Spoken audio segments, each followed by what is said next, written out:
What's up, guys? What is up? It would help if I added myself to the stage, right?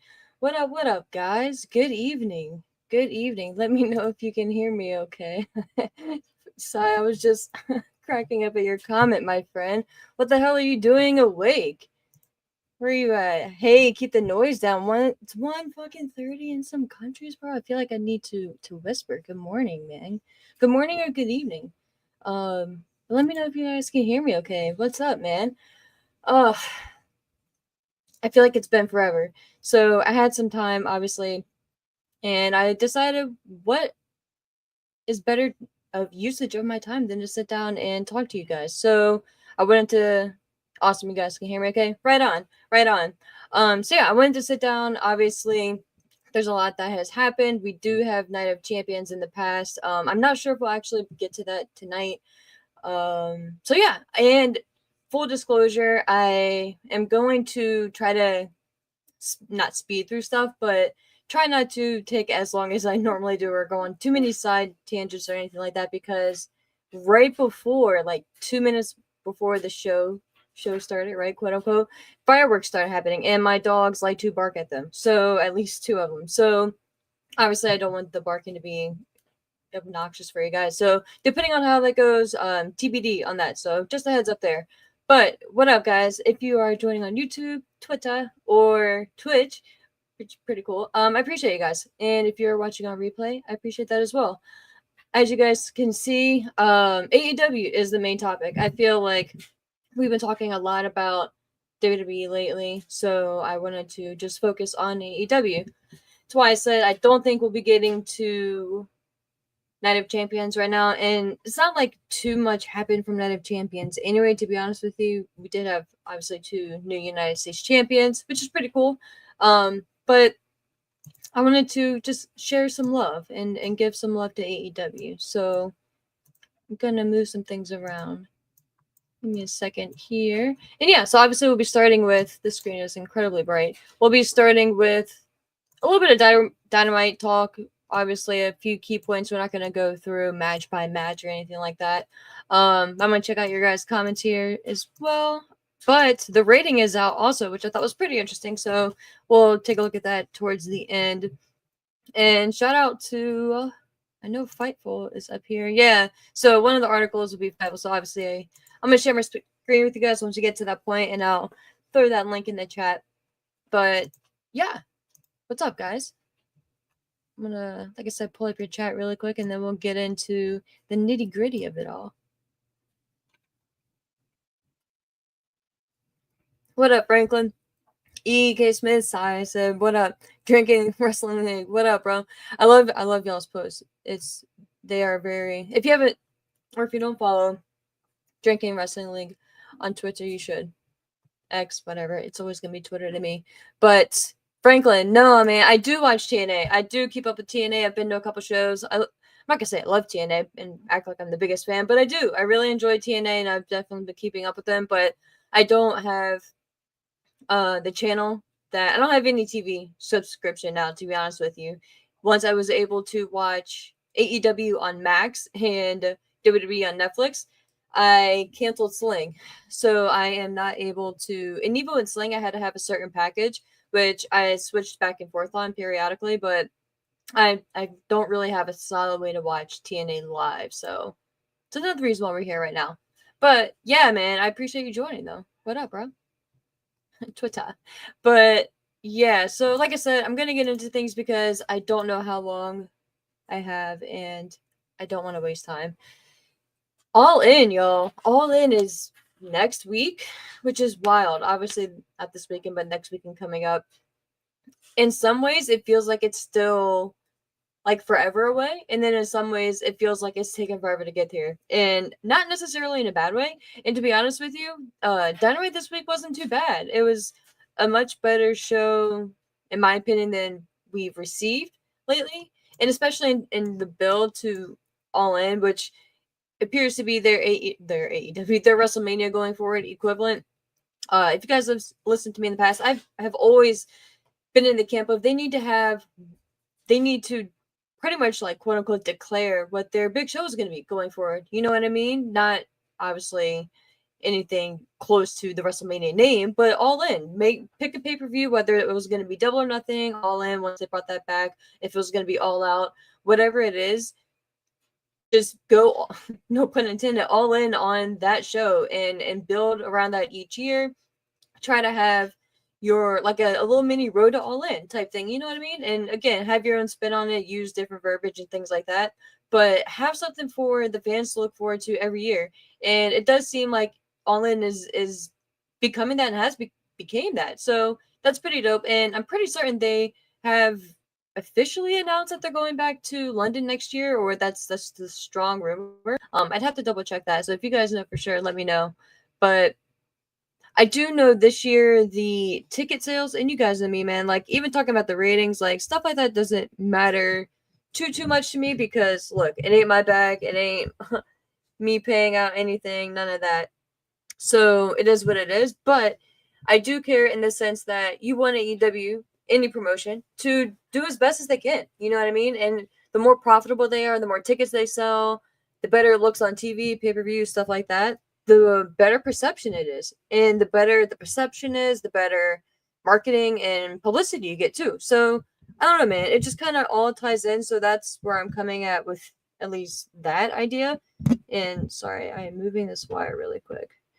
But yeah, that's kind of why I care about that, but not for any like the I don't like it's I don't come on here to shit them, like to shit talk them. You know what I mean? Like, oh, they're down this week compared to other weeks. Now, like I said, we are gonna take a look at it because it's very interesting to me. Like for me personally, like I've always maybe even more so been very interested in the business side of the wrestling business and the wrestling industry and shit like that. So it's just always been fascinating to me, especially throughout the years.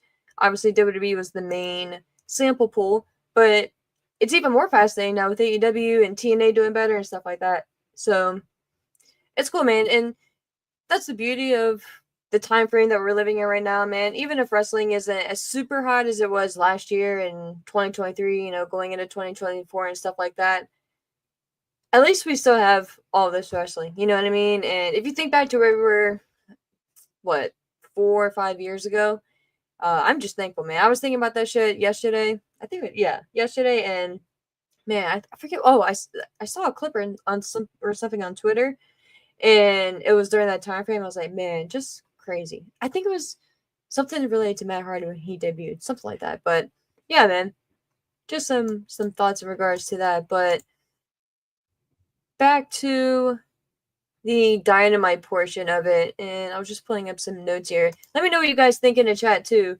What your thoughts were on Dynamite, what your thoughts overall on AEW have been in the build to All In.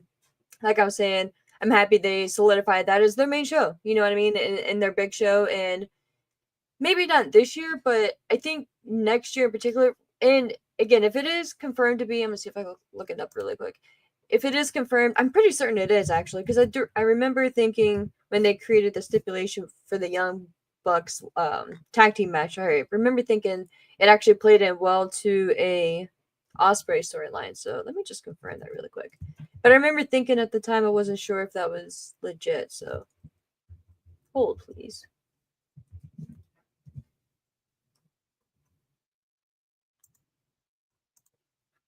All right, cool. Looks like we've got something from the man himself.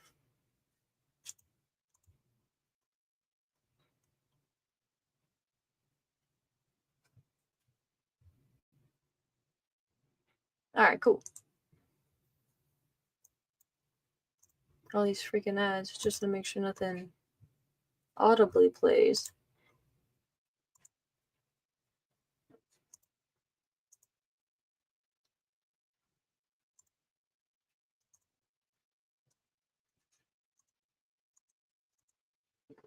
All right.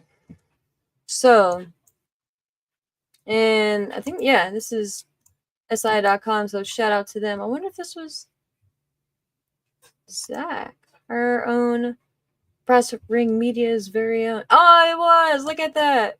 Look at that. I had a feeling. That was sheer coincidence, but that's dope. Shout out to Zach Haydorn. You guys may have heard of him for writing this article. So props to him. That's pretty dope. So I'll definitely be throwing this link in there as well. But as you can see, Tony Khan reveals reason for AEW All-In venue change in 2025, confirms 2026 location. All-In obviously will be returning to. Oh, okay. Well, here we go. Starts off with it. So not obviously. AEW All-In will be returning to its roots inside Wembley Stadium in 2026 on Wednesday morning during an interview with Rich Eisen. AEW President Tony Khan confirmed that his company's biggest show of the year would return to the United Kingdom in 2026 after running in the United States this year. Essentially, Tony Khan stated, we're going back to Wembley next year. Coldplay had booked this weekend out years in advance. I can't wait to do Globe Life Field in Dallas and go back to Wembley next year. So we have Coldplay to blame. And at first I was wondering, you guys remember, well, I don't even know how long it was, like years ago at this point, when Apple downloaded that album into everyone's phone.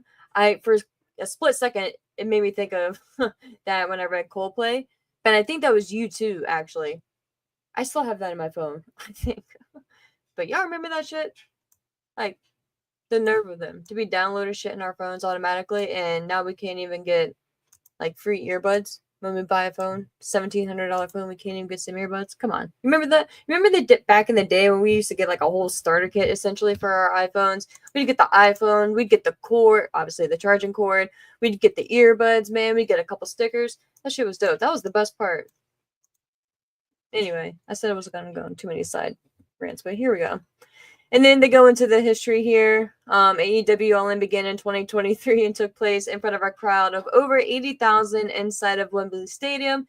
MJF versus Adam Cole. You guys remember that? For the AEW World Championship was the main event of that show. Last year at All-In, Bryan Danielson defeated Swerve Strickland to win the World Championship. Look at this picture. Yo, Zach. AEW All-In 2025 airs live inside Globe Life Field in Texas on July 12th.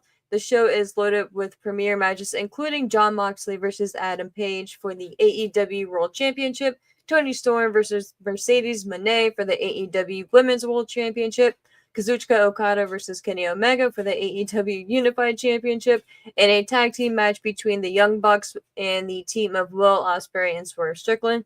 Obviously, we have additions made to certain matches there, so we'll talk about that here in a second. But yeah, shout out Zach. That was pretty dope. Look at him. Look at him. Look at this. Zach Haydoran has been covering the pro wrestling industry for 9 years. He's a former assistant editor of PW Torch and managing editor of SE Scoops.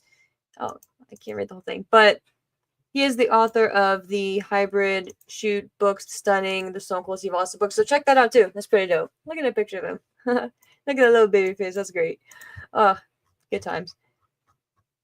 Dope. So yeah, guys, it is confirmed.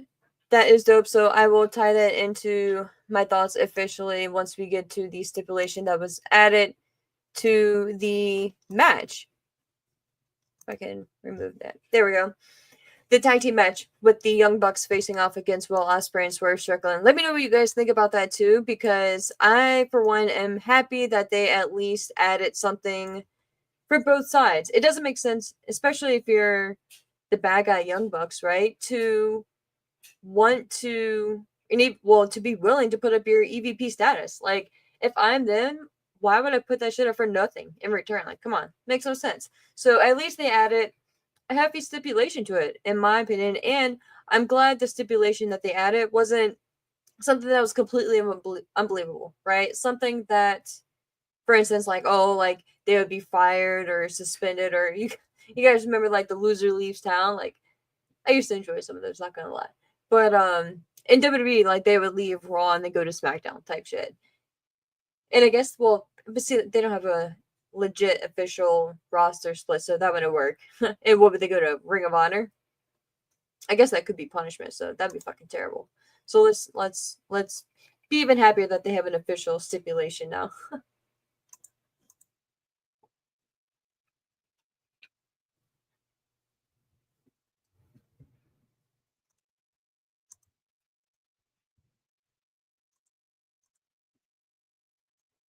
Alright, cool. Let's pull up my notes here really quick. I have to switch some tabs.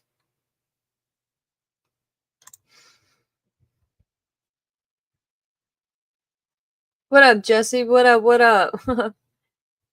Sean, what's up, Sean? It's good to see you back in here, man. Good to see you. And Billy, I see you in here, my friend. K Smith, all you guys. No.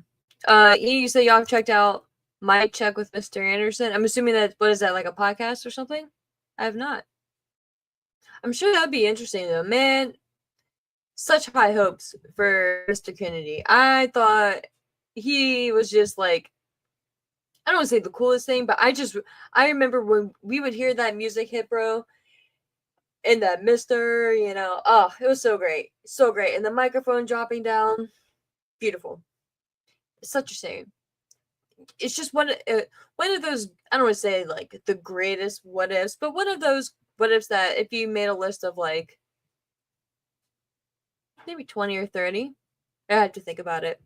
And we'd have to, I guess, pinpoint a time frame too and accompany all the parameters. But yeah, man, Mr. Kennedy, Mr. Anderson, those are the days, dude. I remember when he was gonna be Vince McMahon's son. Wild. Ended up being Hornswoggle. Wild. Oh, it's wrestling, y'all. There's nothing like professional wrestling. Can you just like imagine like trying to explain some of this shit to non-wrestling fans? I've tried. It's not some of the crazier shit, but like even just some of the basic shit. Some people are just like, what? Oh, that's why I love you guys. You guys are great. But getting to Dynamite, like I said, I'm not gonna go in depth on it, but the show opened with Hangman Adam Page again, which I thought was very good and needed because they obviously are the main event. They are supposed to be the selling point for the pay per view, especially with AEW still charging 49. Some place, I don't think one place I saw it was like 55, but that was a few months ago. I forget what site that was. And I do think depending on if you have like a VPN, I've heard that you can get it cheaper in some places. I don't know exactly, but on average and the normal general price is still about $49.95, which I can't wait until they get some shit going with Max because they got to do something about that. It's still charging $50 every month is or every few months is not it, bro. Not it. Now, again, like I was saying earlier, at least they have established that All In is their big deal of the year. You know what I mean? What they want to put all their chips on. It's not double or nothing anymore. So I can appreciate them charging $50 for that, but then you can't charge as remember back in the day when WrestleMania, and again, not that I'm advocating for higher prices, obviously I'm advocating for lower, but I'm advocating for the other pay-per-views. If you're going to keep the pay-per-view format price-wise for at least the next year or two, I would maybe dabble and play around with lowering your standard, like your B pay-per-views, right? Maybe lowering them to like 35, even $40, dude. Every penny adds up, you know what I mean? And keeping your big deal, your all in, and maybe even all out if you want to do that. Or maybe not all out, but maybe like keep your all in, right? Like I said, and maybe even your double or nothing. Have them be your $50 shows. But and like I said, obviously I want pay-per-views to be done with for wrestling. I don't really care about any other sports about it. I know UFC still does it, but I ain't pressed about that. Obviously, I'm talking about wrestling. So they've got to figure something out with Max. I don't know the latest scoop on that. So if any of you guys know, throw that in the chat. I'll dive back into that here in a little bit. But we are spoiled ever since the WWE Network came around. Peacock. As much as I have my complaints and I have bitched and moaned about Peacock, at least that shit is still cheap, right? And you get so much other shit with it too. So I know it's a work in progress. And to be fair, again, AEW, not again, but AEW is still very young in their years as a company, right? What, 6 years at this going on 6 years? They have grown so much and have achieved many different milestones in regards to obviously ticket sales, venue sellouts, stadiums, things like that. So they have made great progress, and it's just me being selfish, you know what I mean? And us as fans, and just us as consumers nowadays, we are used to, and we have had certain standards set for us now. So asking people to pay 50, $60 almost monthly at this point, pretty much monthly at this point, is, I guess, what is it, every 2 months or so now? It's a lot, bro. It's a lot. So, and for me, for instance, like I was paying, it was like $55 a month for Sling just for wrestling specifically. And then on top of pay-per-views, that's sometimes over $100 a month just for wrestling. You know what I mean? Not to mention if I'm going to any shows and stuff like that. So I know they're working hard to get to that, and like I said, things take time. And it's, I'm sure if Tony Khan had his way, he probably would have had it on there initially, like from jump. So we just gotta remain patient, guys. We gotta remain patient, and I just can't wait for it. But I will be selfish, and I'll state again for the record: they need to have like a specific AEW hub, like WWE has on Peacock, on Max, because it is still very difficult to get to the show. Like, I don't know, like you go to, for me, when I go, for instance, if it's after midnight, it's in a completely different section. So at first I was finding them, you had to scroll, like go to the year and then scroll all the way to the end, and then the latest show would be there. And then it wasn't there anymore, and I couldn't find it. And then someone had pointed it out. I forget the exact steps, but now I just end up searching for the show and looking for the exact date. So again, not AEW's fault, but if I was AEW and I had a partnership with them, I would probably like be annoying to someone about it, you know, and be like, "Yo, like," because it's feedback, you know what I mean? So, just some thoughts there. Let me know what you guys think too, and if I'm just being too nitpicky with it. But in regards to All In, and like I said with the main event, getting back to it, I think having Hangman come out and start the show again, and again, I don't know if I spoke about it on here, but props to him for his Spanish promo. Was it last week, 2 weeks ago? He did great. I don't know, any of you out there, I don't know if Fernando is in the chat or if you're watching on replay, let me know what you think of his promo in Spanish, because I just thought that was great. Props to him. And he was very, I mean, I'm not going to say very fluent with it, but in my opinion, he did very well for that, obviously not being his first language. So let me know what you guys thought of that, and especially on my Spanish speaking folks out there. Let me know what you guys think or thought. Think and thought. If you're here thinking now in the present, or what you thought in the future watching on replay. But yeah, so a couple things with Heyman's promo though. I hate to be that person, but the only thing that I really like, well, not the only thing, but one of the things that stood out to me was the whole "you'll have to kill me" thing, and especially after he mentioned, you know, like he was going through like different scenarios, and he said like, you know, you can tie a chain around my neck and like string me from the ceiling or the rafters or whatever he said, but you're gonna have to kill me to beat me. And I'm just thinking like, I know, we all know our disbelief, right? And what we're supposed to overlook. I completely get it. But especially with Hangman, dude, like Hangman's character is, it's so strong in whatever situation he's going through, right? Like whenever you see Hangman, at least with me, I'll just obviously speak for myself. Whenever I see Hangman, I just immediately start thinking like really quickly of like, I almost kind of have like a flash, and not like, you know, I mean, I'm not gonna, but whatever. But you know, people say like their life flashes before them. Well, Hangman's career, like the story of Hangman, like flashes in front of me whenever I see him, for like the first like however many seconds. And with him, one of his big things has always been his family, right? How much he cares about his family. That was the main fire behind him, no pun intended, driving his feud with Swerve. And to me, and again, I could be just diving too deep into this, so feel free to call me out on it. But when he says like you're gonna have to kill me for it, like bro, like come on. Like yes, of course everyone wants to be the heavyweight champion. Again, I forget who said it, but if you are in wrestling and your goal isn't to be the champion, then you shouldn't be in wrestling. You know what I mean? So I 100% get the mindset. But to like when you either say like you're gonna have to kill me, or I'm gonna kill you, I'm just like, all right, bro. You know what I mean? Some stuff is what it is, and it doesn't bother me as much. And I'm not even saying that bothers me, but to me, like, cause that's just what I thought of with Hangman. When I heard it, I was just like, I immediately started thinking of his kids. I'm like, dude, like, you would not fucking let John Moxley kill you because you obviously want to go home to your family, right? Like, yes, the championship is important, but obviously it's not more important than your family. And I totally get it. The only reason I bring it up is because the Hangman character has brought up his family, right? Like, it'd be different, in my opinion, if Hangman had never mentioned his family. It's never been a factor in any feud.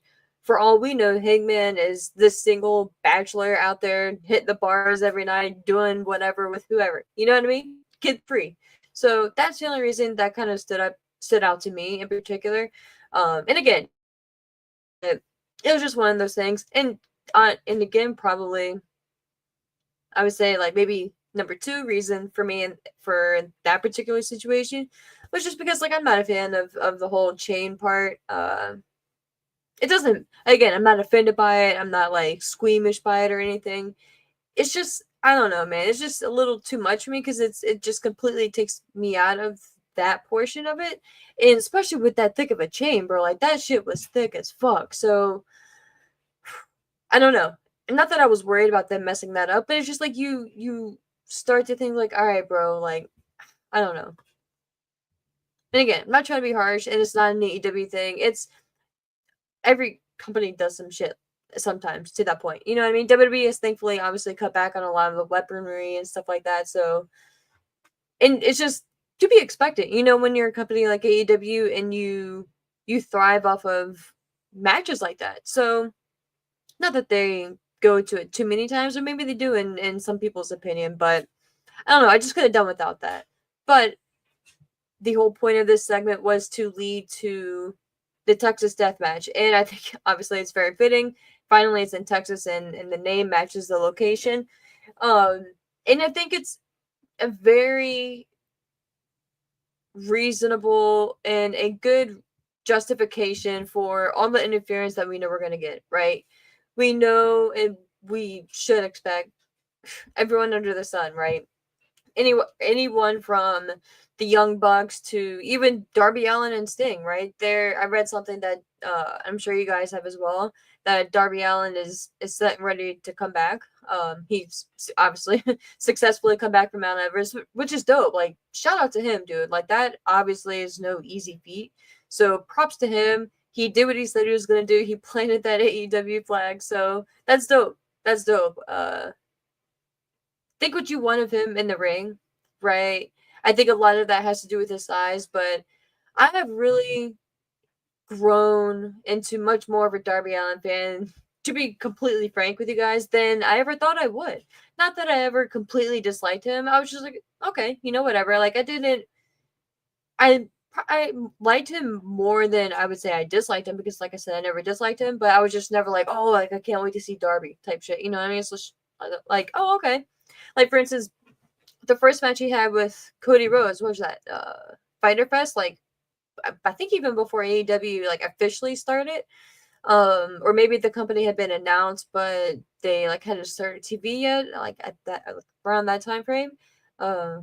That was the first time I had ever heard the name Darby Allin. I was like, no idea who this guy is when I first saw him. I was like, oh, okay. Like, obviously, like you see his size, and I was just like, okay, whatever. But his speed, man, the way he moves in the ring, and just something about him just makes it more believable. And his comebacks, dude, like you really do like have those moments more so than not where you're like, oh shit, like he could actually win this. And again, when he's up against like humongous guys, it takes a lot more, but he's like that Rey Mysterio to me, dude, in the sense that you you look at the size difference and you're just like, for instance, remember you guys remember Ray and Big Show way back when? You look at that and just like, no fucking way would Rey Mysterio ever stand a chance against Big Show. And maybe if they're on the streets, most likely not, right? But Ray would do things in the ring to create that speed, that distance, that movement to make it believable and to really like trip up the bigger guy, right? And to take advantage of the differences that they had. So that's kind of what Darby Allin reminds me of. And it also makes me nervous, which I'll get to here in a second. But I'm very happy that they ended up making it a Texas death match. Normally, I would say I'm not because I feel like, in general, wrestling has relied lately on too many. I don't want to say gimmick matches, but just stipulation matches, and not just straight up one-on-one matches. Whether it's a simple triple threat, fatal four, like multi-team like match, like at one point, what we had like a 14-man tag team match. It's just like just just getting to be too much. Like I just give me a good old fashioned one-on-one match. You know what I mean? Um, I remember when like certain wrestlers, I think it was Bret Hart too, like would really make it a point to keep the majority, if not the entirety of the match, like in the ring. Like I was gonna say in the ring, and as I was saying that, I think of like Bret with like the figure four, right on the ring post from the outside, but the majority of the match, other than that, would be kept in the ring. So stuff like that to me was just really cool, and it made the other things we would see mean that much more. So part of me just misses like the simplicity and stuff because I appreciate it. Like I don't need much, just a good story going into a big match, and just go from there. That's it.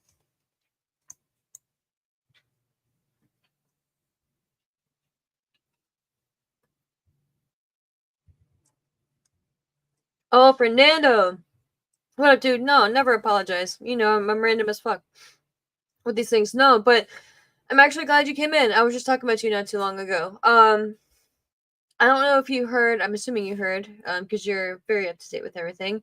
Remember, like, what was it, last week or the week before, Hangman's page that he did in Spanish? What did you think of that? I thought it was pretty impressive.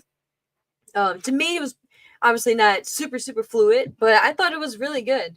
For someone who I'm say English, but Spanish isn't their first language. So let me know, dude, like, how it translated and what you think. So yeah, let me know your thoughts on that, bro. But yeah, back to the segment here really quick, just for final thoughts.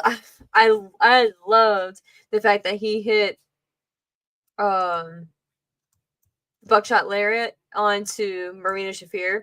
I loved it. I don't give a shit that she's a woman or not. She has been involved in so much shit throughout the past almost year at this point. Fair game. Fair game, girl. You know what I mean? You've caused enough shit. You've interfered in enough shit. I don't feel bad for you.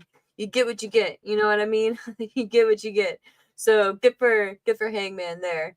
And I for whatever reason, like again, like I am so tired of Moxley being champion, and I'm gonna get to my early thoughts with the tie-in with, like I said earlier, with the Bucks and Osprey and all that. He probably after this, here in a second.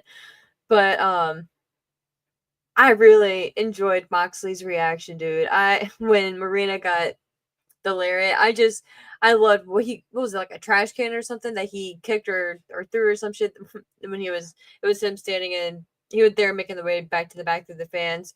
And it was him, and I think Claudio and Yuta were right there near him and not too far away. But just Moxley throwing like a little mini tantrum. He just has a way of doing it without making it seem too cartoonish. You know what I mean? And too like over the top. Uh, but showing that it really fucking pisses him off. And he's really frustrated. So I just enjoyed that. But getting to the Young Bucks stipulation that was added with the match against Swerve and Will Ospreay. Of course, if Ospreay and Swerve beat the Young Bucks, they are stripped of their EVP titles. But if the Young Bucks win, now it is official that Ospreay and Swerve will not challenge for the heavyweight championship for a year.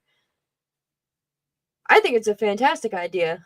I think it solves so many problems, right? And at first, it's almost like, why would Ospreay and Swerve be okay with that? And if you notice, like, Swerve wasn't okay with it. Like, Swerve was not thrilled about it. He wasn't down for it. I think it's going to backfire, and I think it's going to, like I said, take care of a lot of different, not problems, but in a bad way, but problems that you have in a good way. I think it almost solidifies even more the outcome for the Bucks and Swerve and Osprey match. I think early prediction, but I think it almost ensures Bucks are gonna win. And first of all, like if the Young Bucks do win, like I wonder. I don't think Twitter's gonna react too bad, but the majority of response that I've seen are just like chatter about the Bucks, or people are tired of them. Again, like especially lately, like I'm kind of behind on some shows, but I don't know. Like, and it is kind of weird that they aren't concerned with the tag team championships. Maybe they will be after All In, so TBD on that.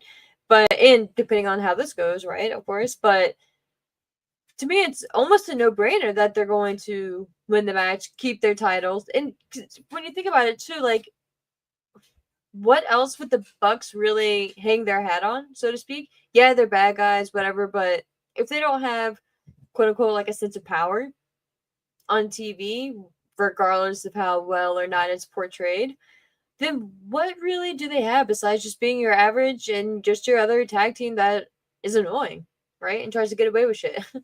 So I think we do have to be careful with that, unless they're going to. I don't know. I was gonna say like go back to be like being good guys or whatever, but I think at this point, not that we're past it, but it's just not the right time for it, and not the right environment, not the right team setup, and all that. So my early pick is the Bucks winning the match, because with Osprey and Swerve losing, again with the stipulation, it takes them out of the world title scene for a year. Which, like we said, was there a specific date? Let me go back to that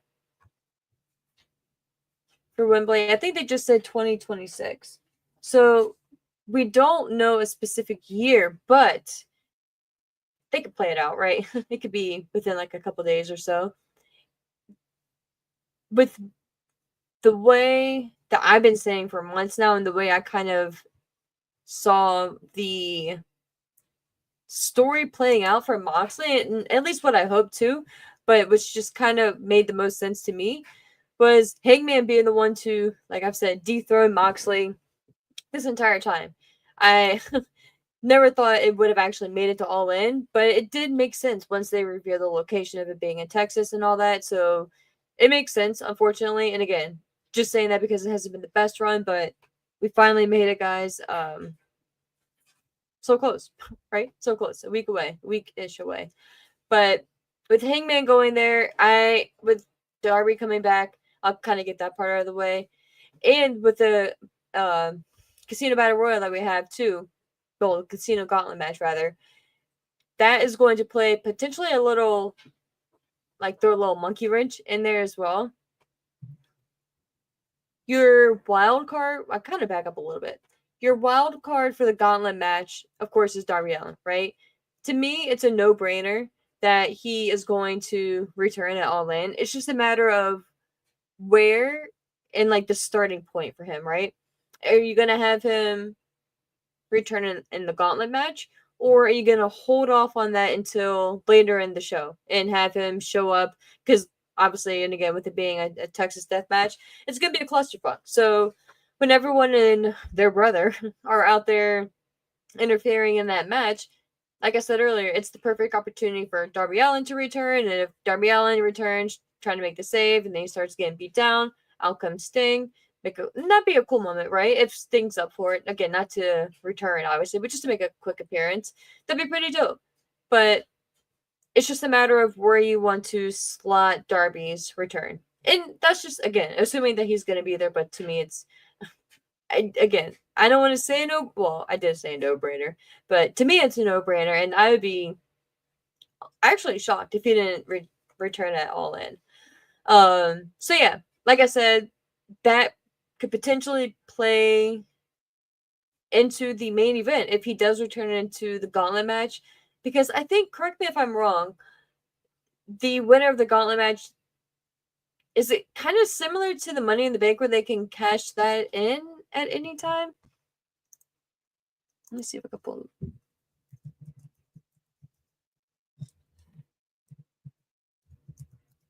because that was one of my first thoughts. Like, if it is what I'm thinking, and they can. Okay, here we go. Look at AI.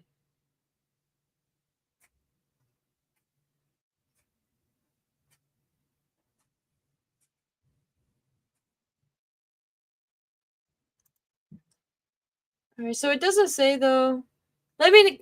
What is the one? Well, no, because Christian still holds that contract. So, because one of my thoughts was if Darby Allin returns, enters the Gauntlet match, maybe he'll kind of like cash in essentially. So, I'm probably. I think I am conflating the two, but now that kind of answers my question there. I probably wouldn't introduce him back in the Gauntlet match in particular, unless you're not going to have him do anything in the main event, which I think would just be ludicrous at this point, especially when you think back on the history, right? And then his match with Claudio, how Claudio completely destroyed him.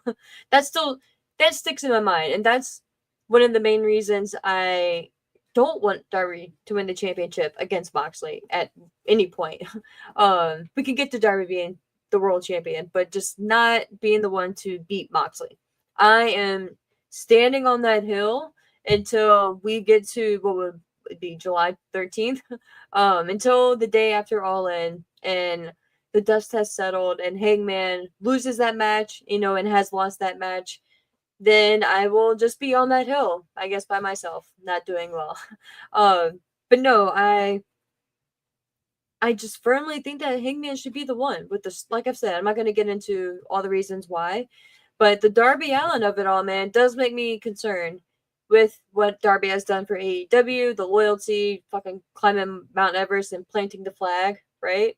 And he is a great, I guess, spokesperson and good media person, which is crazy when you think about it, for AEW. So more and more reasons, right? Why Darby is growing on me. He's he's become like a little superstar, which is wild to say. Just because, like, like AEW, like, all superstar, like, but no, like, superstar shouldn't have that bad of a like, it shouldn't have like a negative connotation on it. You know what I mean? Like a connotation on it. It shouldn't be that way. It should just, I don't know. It's all about how you use it, right? In the tone. But with Darby Allin returning, assuming, I am concerned that they are not going to pull the trigger on Hangman. So yeah, that's the long story short on the outcome of it. That's what concerns me the most about it is Darby Allin potentially most likely returning, because Tony Khan truly does want to make Darby Allin champion soon.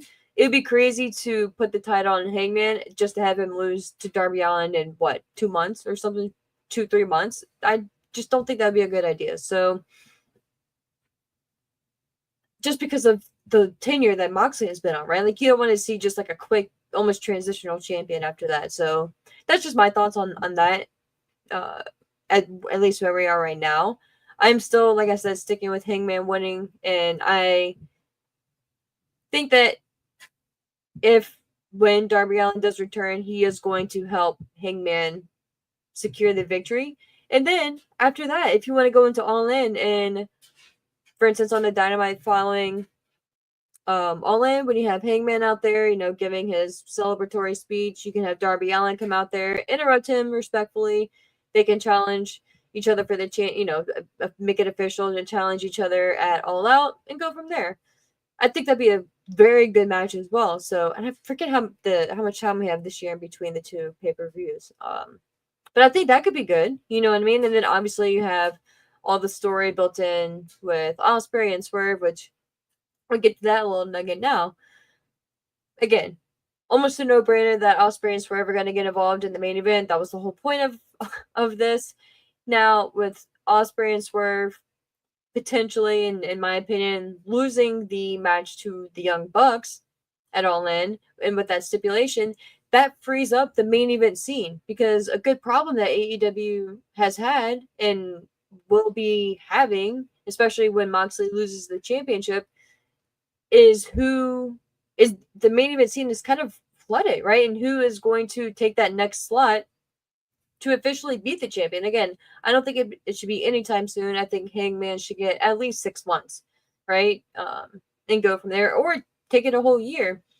But I think with the year stipulation was done very intentionally because with All In going back to the UK next year, I think date wise they're gonna line it up pretty perfectly to where Ospreay will be able to have his shining moment and be declared champion and win that big time match in the UK and have that moment. And I think that would be perfect the entire year from now. Look, coming out of this tag match, like I was saying earlier, Swerve is going to be pissed. He is going to be livid that Ospreay accepted and set this stipulation. Now Swerve is screwed for the next year. He can't go after the most important thing in the AEW, what he's been trying to get back to. And it's all because of Ospreay, right? Especially if Ospreay ends up taking the pinfall loss in that match. So that right there, you have a feud at least for the next month. You can maybe draw it out for the next 2 months right there, going into the next two pay-per-views, depending on how long you need it to. And then we can go from there, right? Depending on the outcome, depending on who gets involved. You can even address Swerve and MJF. You can revisit and officially go into that in the meantime. Or you can go back to MJF and Ospreay. You can visit that. You have a lot of different opportunities. So yeah, you can. It's very easy. A year sounds like a long time, but it's very easy to figure out a way to keep someone hot when they are of the stature of a Will Ospreay and a Swerve. You know what I mean? And they could take a little bit of time off, especially Ospreay with all the traveling he has to do. There's just a lot of pros out of it. And then once it gets to that time, you'll have the Owen Hart tournament again. Obviously, that'll be leading into All In. We saw how much it meant to Ospreay trying to get to All In this year.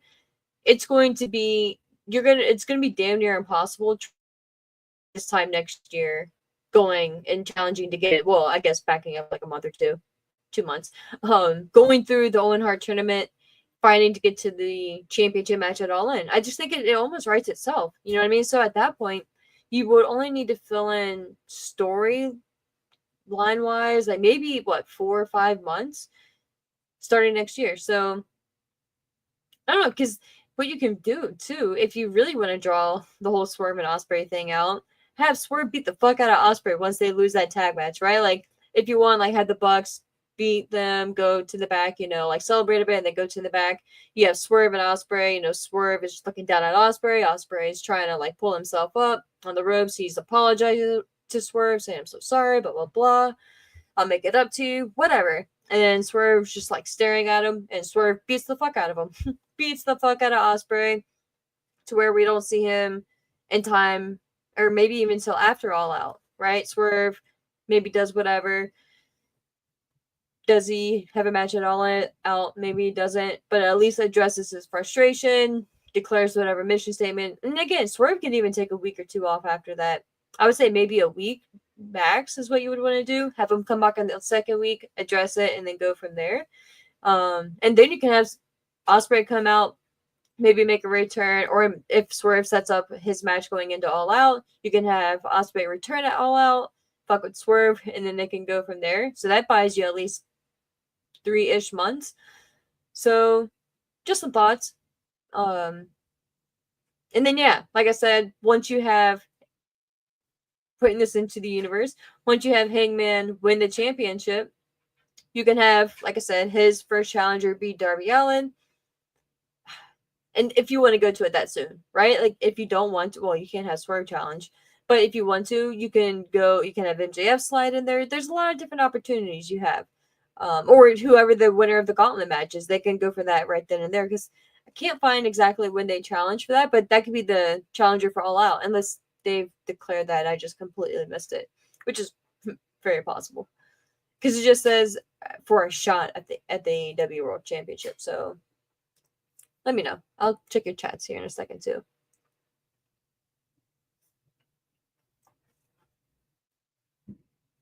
So yeah, did a whole lot of talking there. Surely hope I wasn't muted.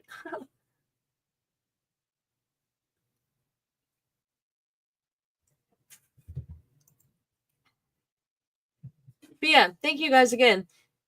I'm gonna get into your chats here really quick, but if you are here, whether you're watching on YouTube, Twitter, whatever. I appreciate that. Feel free to like and subscribe. It does help the little channel here continue to grow. We're trucking along, man. The little channel that could, right? So appreciate you guys, and thank you guys for chit-chatting in the chat. Oh, I wanted to show comments on the stage because that's pretty cool. So I'll turn that little bad boy on.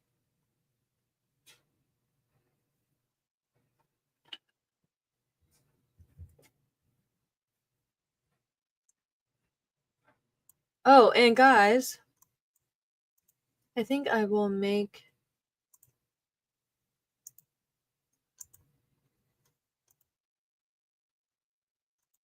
un momento, por favor.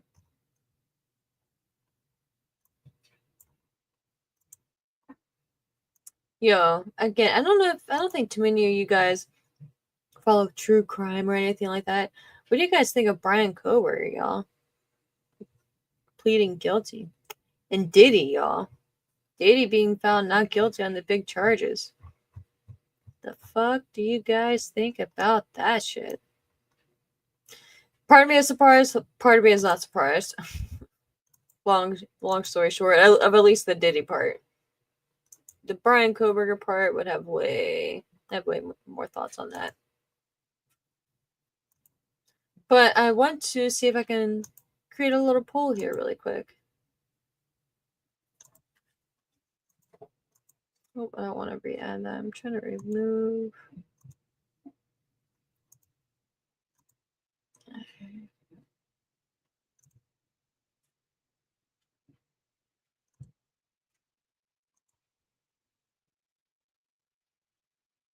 Because while I try to figure this out, I want to do a live watch along with you guys next Saturday.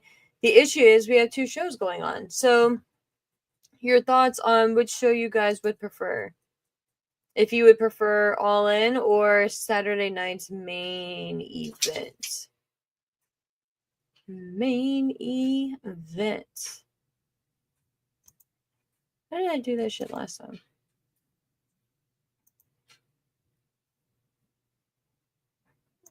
There we go.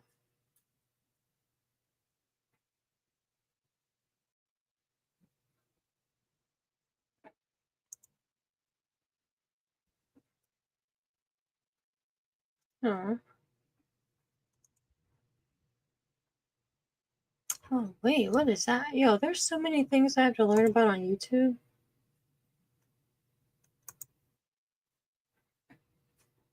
Oh, and they have this like top fan shit here too now.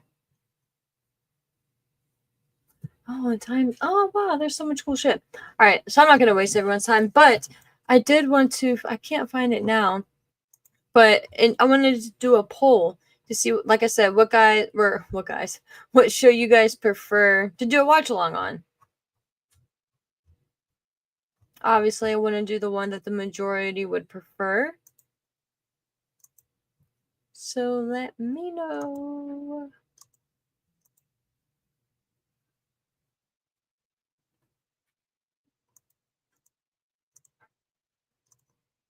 Yeah, I'm not gonna worry about that shit right now. Yeah, I'll throw that shit on Twitter. So if you follow me, and again, not a cheap plug, but if you don't follow me on Twitter, which I know the majority of people watching right now do. Shout out to you guys watching on Twitter. Follow me on there, and I'll throw the poll up to see what you guys prefer. Because, like I said, obviously, when I do the one everyone prefers, AEW Orlando, it would be like fucking forever a marathon show. Saturday night's main event would be nice, be a much more concise show, but yeah.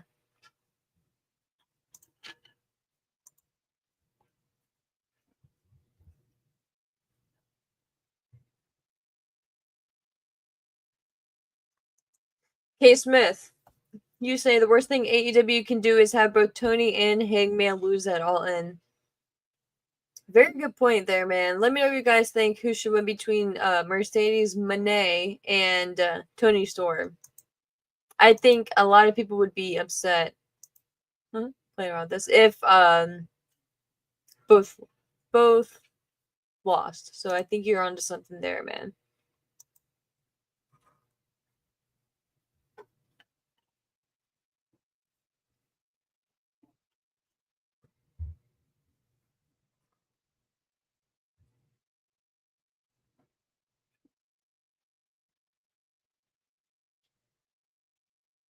Okay.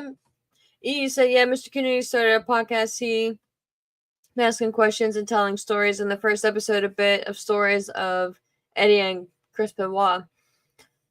Interesting that Benoit's brought up because I've actually been watching some old clips and listening to some old interviews regarding from wrestlers, some stuff CNN did from immediate fallout of the Benoit thing. So, well, not to downplay the Benoit thing, the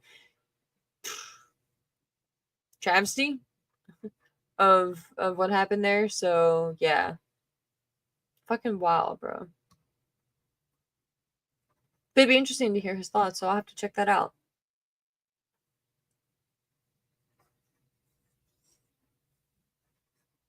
Oh, Fernando, word, thanks for your input, man. He said he spoke excellent Spanish.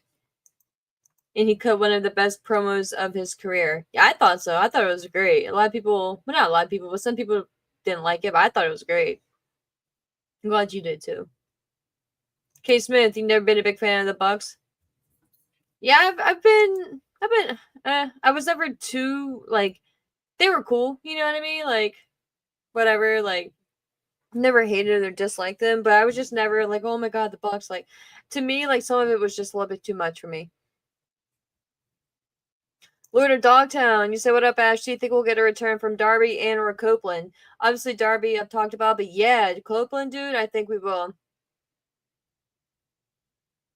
Although, let me pull up the lineup here really quick. Would it be in the gauntlet match? Like, where would it be?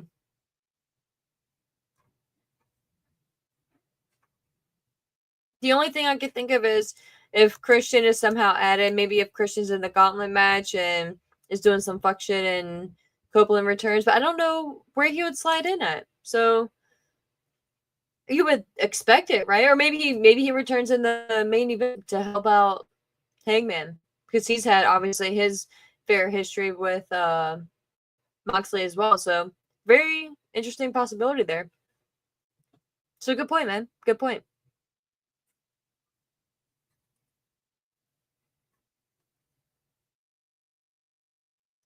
Sean, bro, what up? What up? He said has to be Hangman. Darby isn't main event for me. A couple years ago, bro, I 100% would have agreed with you. I'm not that far off now. It's all about the story, man. For me, honestly,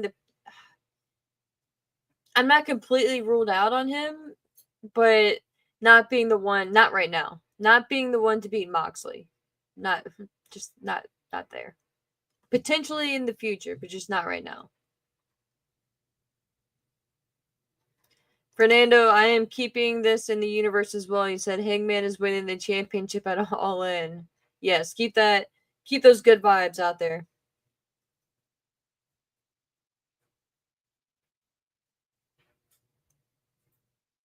Sean, if Mox wins, you'll break your television. Please stream that, my friend.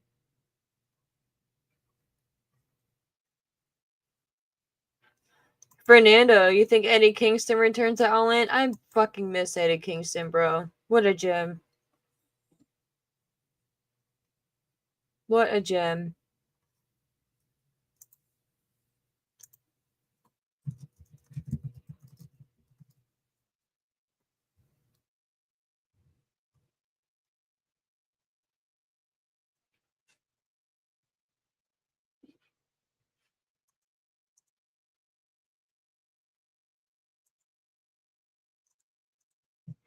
Sorry, guys, just pulling something up here really quick.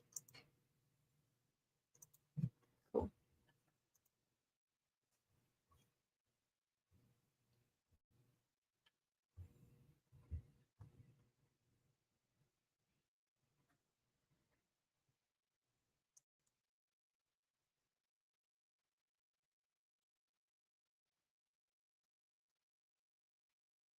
Fernando said that's BS about Diddy. He's a piece of trash.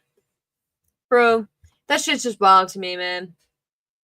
Wild to me. Like, honestly, I think they were reaching with the Rico charge, but all that other shit, bro, I don't know. Let me close all this shit. There's so many ads.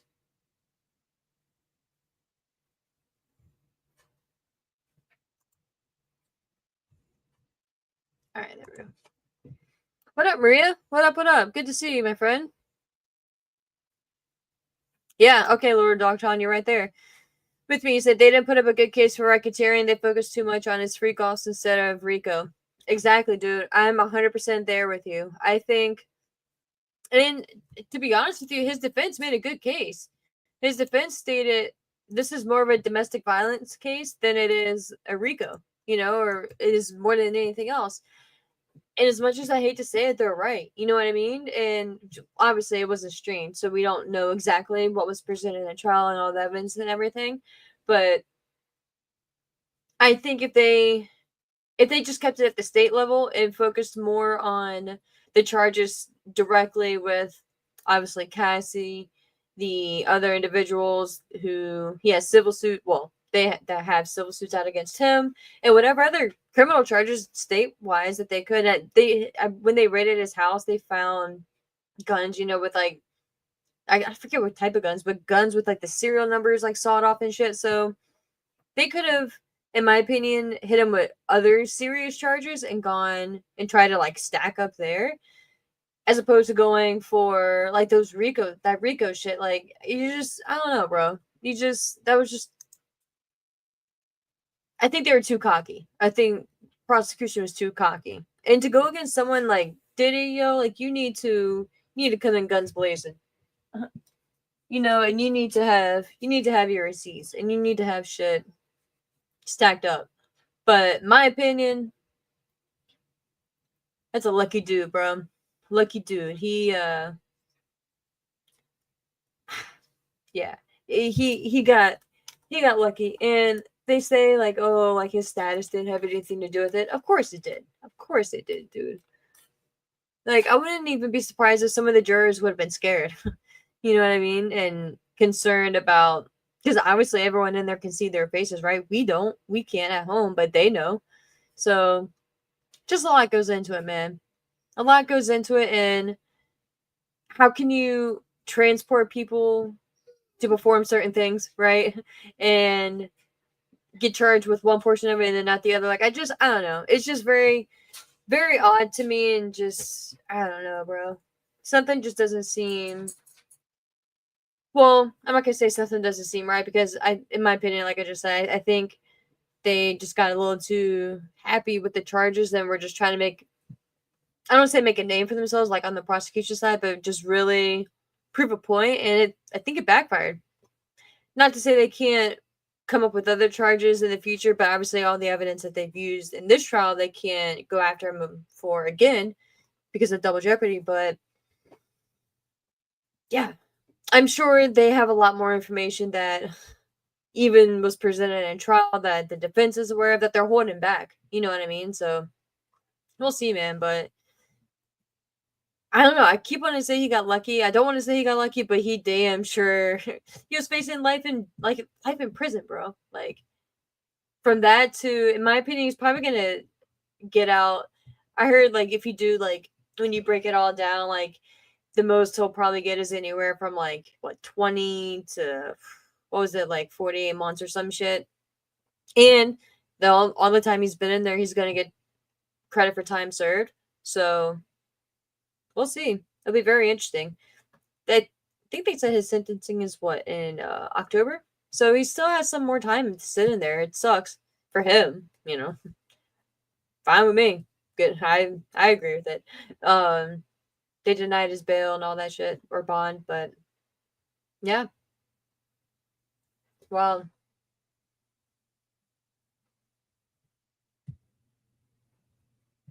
K Smith, yeah, you thought he was gonna get 5 years?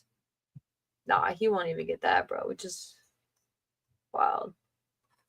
And the people celebrating him it's just sick to me. Like, it's fine if you agree, or it's fine if you think that he was completely innocent of everything, and he just think he's just like he's just into some freaky shit, and he's just into some shit that the average person isn't into. Then that's your business, man. But to be out there like kind of mocking it and celebrating in certain ways, like out there celebrating with the baby oil and shit, like throwing it around, like I don't know, man. Like again, not to get too in depth on it, but there were still victims and still people who suffered great pain and great loss and shit that will linger with them for the rest of their lives. Like, yeah, money is nice and money takes care of a lot of stress, but money does not erase memories, dude. Like, it'll buy you great therapy, I hope, but it doesn't take away what you've been through. So, my thoughts on that. Sean, you say Ash, the Bucks cannot win that match. Ospreay cannot be away from the title for another year, and the Bucks need to get away from that EVP stuff on TV. It's awful. Yeah, I do, but it's not like they're even out there, or they were out there every week, or even the majority of the weeks, like throwing their weight around and like fucking with all the good guys. They were first rarely ever seen. When they were seen, it'd be very specific people. Like they were messing around with Kenny for a while. They just never. I guess with Private Party they did, but like they just never really. It just never. I mean, it was more talk than action. So if they do, then I hope they end up doing something different. But what? So what if they lose their EVP titles and they still just come out doing the same thing, like the same like founding fathers and music and all that stuff? Like then I don't know. It just seems kind of like a waste. But I get it, dude. I get where you're coming from.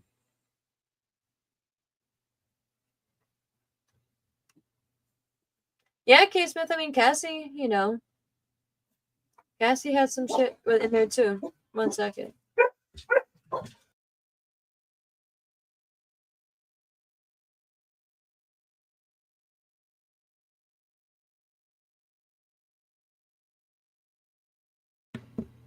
All right, my dogs are barking, so I didn't want that to take over.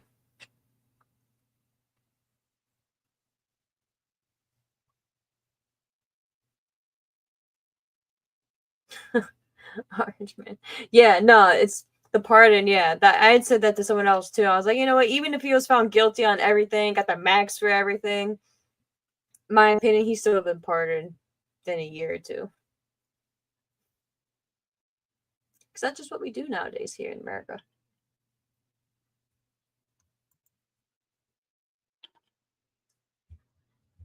It is what it is. You know what I mean? Whatever floats your boat, that's cool, man. No judgment here. But those are my thoughts from Dynamite. Oh, one last thought though. Hurt Syndicate, Jet Speed. Not a fan of the beatdown in the sense that they are your challengers. Like, how many times are you going to beat these people down? If they end up beating the Hurt Syndicate for whatever reason, if MJF costs the Hurt Syndicate the titles, whether deliberately or tries to help them out and it backfires, whatever, or they just straight up lose by like a roll up or something like that, or just a clean 1, 2, 3, which I'd be shocked. Unless Jet Speed is going to win, which in my opinion, I just don't see it, then having them continuously beat down, especially the way they've been beat down, it's just not good. In my opinion, it just doesn't look good. And I think they could be a really fun tag team. I think it was a great idea to pair them in a tag team because you have two great stars. Kevin Knight, maybe more so, in my opinion, just main event. And if you don't want to go fully to the main event, definitely upper card level in the years to come, right? I think is where his trajectory could go. And so I think a tag team is a great starting point. It allows him to both of them, but again, I think I'm a little bit bigger fan of Kevin Knight, but I think Speedball is pretty dope. You know what I mean? He's weird, he's quirky, he has his own style, and I dig it. But in regards to, like I said, star wise, I think Kevin Knight's going to be that dude, or just maybe higher between the two. No knock on Speedball, like I said. But I think that, like I said, having Kevin Knight in this tag team or any tag team, really, and again, like I said, both of them allows them a decent amount of time to talk, but not to where they are just carrying the segment completely by themselves. And it allows them to be more comfortable. So I think it's a win-win, and it gives fans an opportunity to really see their skills and to want them even more to ascend to the top. So I'm a fan of them, but I don't want to see them continuously beat down like that. I think that has done way too much harm than good. There we go then.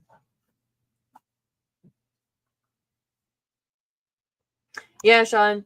Right there, you said Jet Speed does have potential, but they are ruining what they have with Hurt Syndicate by turning them heel. Yeah, dude. Yeah, they are. And again, like me, maybe I am in the minority. I'm still not a fan of MJF being involved in the Hurt Syndicate. It still feels very forced to me. He doesn't fit in. Maybe that's still the point, and maybe I guess it's working if that is the point, but not in a good way for me. Like I just from the beginning, I remember remember when they were first like flirting with the idea of bringing MJF in. I just I don't I didn't think it was actually really gonna happen. So hold on a second. Let's close some stuff out because too many ads are generating. So yeah, I just remember thinking like when they first started, like and they first teased it, I was like, oh, they're MJ, it's not gonna actually come to fruition. And then it ended up becoming a thing. It's like, all right, give us some time. It to me it just still feels forced, so I'm just ready to move on from it. And shit. If it takes MJF costing the Hurt Syndicate the tag titles at All In, then so be it. Maria, I agree with you. You think it should have been FTR versus the Hurt Syndicate at All In? I agree with you, girl. I think they should have figured out a way to get there to include MJF. And again, like multiple people have stated, like have MJF turn there, align with FTR, you have the Pinnacle history, all that stuff. But obviously they're not going that direction, so we shall see.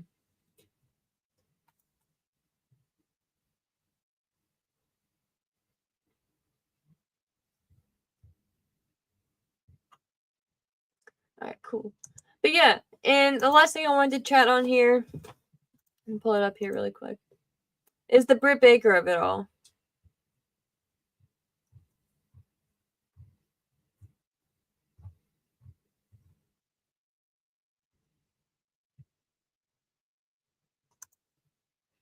All right, pulling it back up here.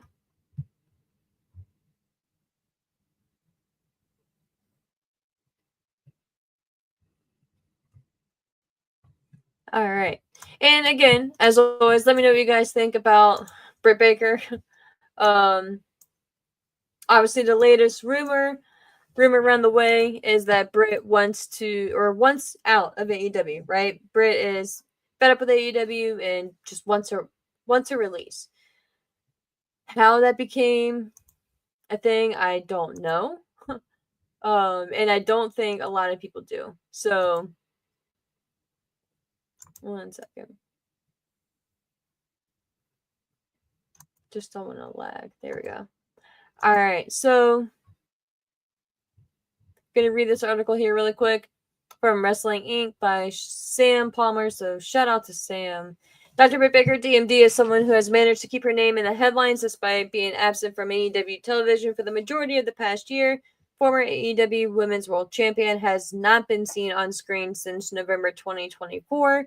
And between then and now, reports have circulated that President Tony Khan is tired of working with her. Most of the locker room wants her out of the company. And most recently, Baker is actively looking for a way out of All Elite Wrestling. However, the most recent report about Baker wanting to leave AEW led to Sean Ross Sapp, shout out to Sean, of Fightful Select, reaching out to various sources, all who said the same thing. Britt isn't going anywhere. Sources familiar with Baker's situation said that the new report was news to them, as they hadn't heard anything about her wanting to leave the company, and that the Instagram story that also gathered momentum online was simply another inspirational quote that Baker regularly posts on her social feeds. People in AEW that Fightful reached out to haven't been told about Baker leaving the company, and that those who have crossed paths with her on the convention circuit haven't heard anything either. While Baker isn't booked for All In, Texas, or even StarCast or the StarCast convention over the same weekend, she is still has a long time left on her AEW deal, with Fightful claiming that the amount of injury time AEW could add on would potentially have Baker sticking around until 2027. There were reportedly plans to bring her back to TV in time for Double or Nothing in May before creative plans stalled. So, again, guys, you guys know me, man. I don't buy too much into rumors and shit. Again, I don't even know where the original rumor came from that she wanted to leave. I guess it is just stemming from that Instagram post. And I remember seeing it. It was something about, and I've read this post multiple times. It was something like, not from her, obviously, but multiple people have posted. It's been around for years. It's like, it's that saying where it's like, a bottle can be worth, like, you can buy a bottle of water for $1 at like a grocery or like a gas station. That same bottle of water can be $3 at a grocery store, $5 at whatever, like a movie theater, and then $15 at an airport. Some shit like that. You know what I mean? And it's like, so never question your worth. Yeah, something like that to the effect, right? Like pretty much like don't question your worth type shit. Go search it out if you want the full meaning. I ain't here for the inspirational quotes right now. You know what I mean? Power to you guys though. Stay strong. But some inspirational shit like that. And again, I remember like I didn't think anything. I was just like, oh yeah, that's dope. Like again, seen it multiple times, so didn't think much of it. But again, it's just one of those things that people post sometimes just as a reminder. Like it's not even like an attention seeking thing. It's just a reminder. You know what I mean? Like for me, I used to post way more than I do now. I would just post it because I would look forward to the year later, like going back on my memories and seeing shit that happened a year ago, 2 years ago, 5 years ago. There used to be an app that would link all your social media accounts. I probably sold on my personal data. That would show your memories, right? It would link everything and show what you did on Facebook, Snapchat, whatever. You know, your photo album that's saved. Like I said, they have all my information. They're watching me right now. But yeah, so like I don't know, like people just read into so much shit. Does she want out of AEW? Maybe. Is what's the reason for her not being used on TV? Who the hell knows? It's not our business. You know what I mean? She apparently is healthy. There's been no reports that she is not healthy, so that's great. You know, most important thing. She's out there living her life, dude. She recently apparently has been traveling. Obviously, she's a dentist, so I'm sure she's keeping busy with that and building her practice even more. So she's probably just taking advantage of this time they're not using her. And fuck, like if they're not using you and you can't force yourself on TV, right? And it doesn't sound like they're flying her out to every show every week. So what are you around literally sit in your house and not do anything? No, like live your life. You know what I mean? And if they decide to call you on a Monday, go from there. So yeah, for whatever reason why they didn't end up bringing her back in time for Double or Nothing, which obviously you would think would lead into something into All In. Who knows, man? Who knows? Whether it's her not wanting to work, which I don't think it is, whether it's AEW not wanting to use her, specifically Tony Khan. Obviously, that would be more so the case because you would imagine if Tony Khan wanted to use her, he's the owner of the company, he would be using her. But we don't know what the situation is. You know, maybe it is something injury related. Maybe she wanted to take time off for personal reasons, mental health reasons, whatever. It could be 1,000 different things. It could be no reason. It could just simply be creative has nothing for you right now. You know what I mean? So I ain't really stressing it too much. Again, until we start seeing tweets from her, reports from her, a statement from her, like we saw with like Ray Phoenix, you know, like those tweets or anything like that, more specific. I'm not really gonna read too much into it. If you want to call that inspirational post cryptic, okay. To me, that's not though. It's not. But let me know what you guys think in the chat too. We are going to be wrapping it up here soon. Got shit to do. But again, thank you guys for joining. If you are here, please like and subscribe if you haven't already. That would be pretty dope. Thank you to everyone watching on Twitter. I appreciate that. On Twitch, I appreciate that as well.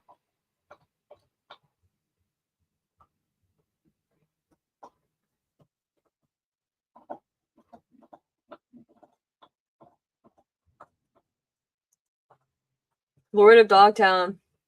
Fuck yeah, man. You said Olympic Britt Baker. Controversy creates cash, baby. See what we did there with the baby. 100%, dude. 100%. It definitely does. Um, and I think they would be crazy not to bring her back and try to utilize her. And again, we all know there's been like rumors of background with backstage stuff, whether it's with MJF, what's his girlfriend's name, like Alicia, a toot or whatever, stemming back to the Thunder Rosa days. Whatever, man. Like, if she is the problem, I don't know. If she is the problem and she does end up leaving, I guess we'll find out, right? If that transfers over to different companies.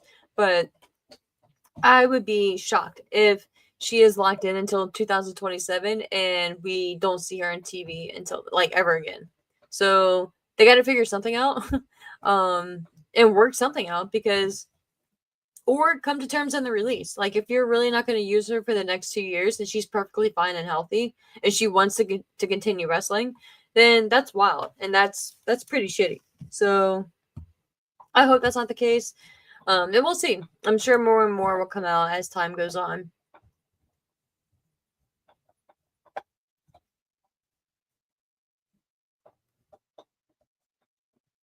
Fernando, I think she would. I think I've been saying it. A lot of people don't agree, but I think she would be great in WWE. I don't see her, like being like Becky Lynch or anything like that, like main event in WrestleMania or anything. But shit, I think she could be very popular, and I think they would exploit the fuck out of her being a dentist, for sure. But obviously, she's not giving up her dentistry, so I don't know how the scheduling would work out for her with that. Because everyone knows the grind for WWE, or if she just dedicates, you know what, I'll go hard and heavy for WWE, like again, like way in the future, hypothetically speaking, if she's like, yo, I'll just book me as much as you want for the next year or so, I'll go hard for you, but then I need 6 months off to go back to dentistry after that, and then I'll come back, or not even completely, because that wouldn't be fair, but not even the complete 3 to 6 months, but I need at least like 2 weeks out of each month off or whatever, or rotate it, what there would be more flexibility on the days. So maybe I don't know, like fuck, it's not my job to figure that shit out, but they can work something out. You know what I mean? If she's still passionate about wrestling, so she's still doing wrestling conventions and things like that. So obviously she still has some passion and some love for it. So we'll see. We will see. Oh, thank you, Sean. I appreciate the super chat, my friend. You said subscribe, people. Ashley is just the best. I appreciate you, my friend.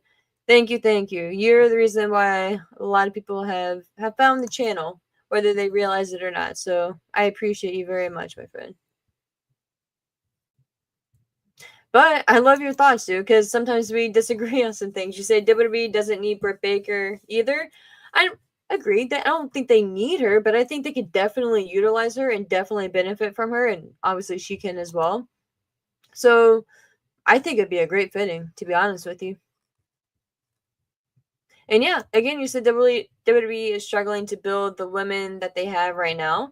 I'm not even saying she should go to the main roster when she first gets there. I think she'd be a perfect candidate for NXT. Go in there, dominate that. Again, something similar to what Jordan Grace, or not Jordan Grace, or even Jordan Grace, but what Julie and Stephanie Vaquer did.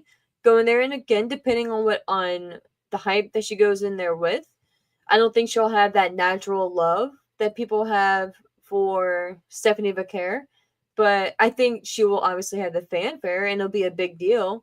I think maybe similar to a Mariah May, but just elevated, star wise, in my opinion, on the initial entry at least. But I think she'd do great in NXT to start off.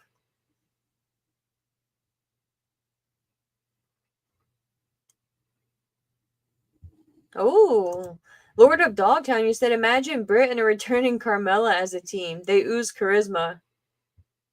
That would actually be very interesting. Very interesting.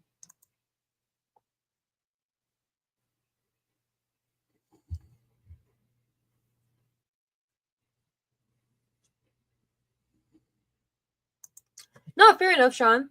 He says she is just not as good as them, to me at least. I guess I'm not as high on her, but I can be proven wrong. Again, I almost agree, like, completely agree with you there, my friend. She definitely, and well, I'll say there are some wrestlers that are better in ring than her, definitely, and maybe even better all around than her. But I think with the right, I think for instance, like if Paul Heyman got a hold of her, I think that would be fantastic. And again, not on screen, behind the scenes. I think that is someone who he would be able to help greatly and just really guide. You know, the same thing. Well, not the same thing, but one of the things that people would say about Cody Rhodes when he was back in AEW was that his promos sometimes just kind of go all over the place and just be a little bit too much. And when he got back to WWE, they were a bit more refined. You know, like yes, you could say they're a bit more cookie cutter or whatever. Um, Not necessarily my opinion, but they packed more of a purpose and straight to the point, but still added some fluff in, you know, to give it the spice that it needs. You know what I mean? So I think with the right guidance and teacher, I think she could do very well. So yeah, it's kind of it's and I don't know. And again, to be fair and full transparency, I've always been a fan of Britt Baker from the beginning. I thought again, who does well, maybe some people, but her match with Thunder Rose was fantastic, and I was on the bandwagon, dude. I really enjoyed watching her grow again. Not that, you know, it is what it is. Not saying she's like Asuka out there in the ring, but she was always entertaining to me, and she was the star that they needed for the women's division. Like it's easy to overlook that now because of where they are as a whole as a company. But bro, like she was the face of the women's division when they had no one, no one at that level to be the face. No disrespect to anyone else. So I don't know. Like people tend to forget that. And again, whether you are her number one fan or you just don't like her at all in the ring, she did hold the division down. You know what I mean? When they needed some type of stability until they could get like the Tony Storms, the Mercedes Monets, like until Chris Statler was able to be built up before the Willows came in. You know what I mean? So I don't know. Like maybe that's another reason I'm just not down on her because and again, like if you go back and watch the first All In, that Fatal 4 match that she had, just seeing how much she's grown since then, I respect and I dig. So it's kind of where I'm at with her. But again, I'm not gonna sit here and act like she's the best total package or anything like that. I just think she does bring a little bit more for the total package because of just the presence that she has. You know what I mean? For whatever reason, and again, it could just be me, but I feel like when you see her on TV, you do want to stop what you're doing and see what she says, whether it ends up being completely great or completely trash. I don't think she's had a completely trash promo, but like, you know, whether you think she knocked it out of the park or not, like you're still gonna, in my opinion, stop and listen and at least see what it's gonna be about. You know what I mean? Maybe not. Maybe some people fast forward, but I don't. That's just where I'm at with it. But yeah, I think that we all are on different levels with it.